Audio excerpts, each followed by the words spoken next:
ഉറങ്ങി എണീറ്റ് കാൽ നിലത്ത് കുത്തി നടക്കുമ്പോൾ ഈ കാൽപാദത്തിൽ നിങ്ങൾക്ക് പെയിൻ ഫീൽ ചെയ്യാറുണ്ടോ?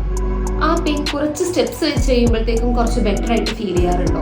പോട്ടെ, കുറെ നേരം ലോങ് സ്റ്റാൻഡിങ്, കുറെ നേരം നിന്ന് കഴിയുമ്പോഴത്തേക്കും കാൽപാദത്തിൽ പെയിൻ ഫീൽ ചെയ്യുന്നുണ്ടോ? വീട്ടമ്മമാര് പൊതുവെ പറയുന്ന ഒരു കംപ്ലൈന്റ് ആണ്, ഇൻക്ലൂഡിങ് മൈ മോം. കാല് കുറച്ച് ദൂരം നടന്നു കഴിയുമ്പോഴത്തേക്കും ഒരു പിൻ പ്രിക്കിംഗ് കൈൻഡ് ഓഫ് സെൻസേഷൻ അല്ലെങ്കിൽ പെയിൻ അവർ അനുഭവിക്കുന്നുണ്ടെന്നുള്ളത്. എന്താണിത്? അതാണ് പ്ലാന്റാർ ഫേഷ്യേറ്റീസ്. നമ്മുടെ കാൽപാദത്തിന്റെ അടിയിൽ ഒരു ഫേഷ്യ ഉണ്ട്, ഏതാണ്ട് ഈ ഭാഗത്തായിട്ട്.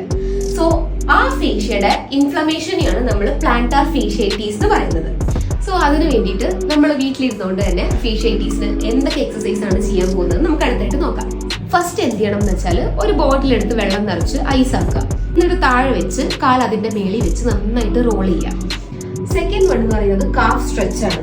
ഒരു വാൾ സപ്പോർട്ടില് നമ്മൾ കാലിങ്ങനെ ഒരു ആംഗിളിൽ ഇങ്ങനെ സപ്പോർട്ട് ചെയ്ത് വെച്ചിട്ട് നീ സ്ട്രെയിറ്റ് ആയിരിക്കണം, മതിലേക്ക് നമ്മളിങ്ങനെ എടുത്തുകൊണ്ടിരിക്കുക. തേർഡ് എക്സസൈസ് ഈസ് ഒരു ടവല് വിരിച്ചിട്ട് നമ്മൾ കാലിന്റെ ഫിംഗേഴ്സ് കൊണ്ട് ആ ടവൽ ഇങ്ങനെ ഗ്രാസ്പ് ചെയ്തിട്ട് കൊണ്ടുവരിക.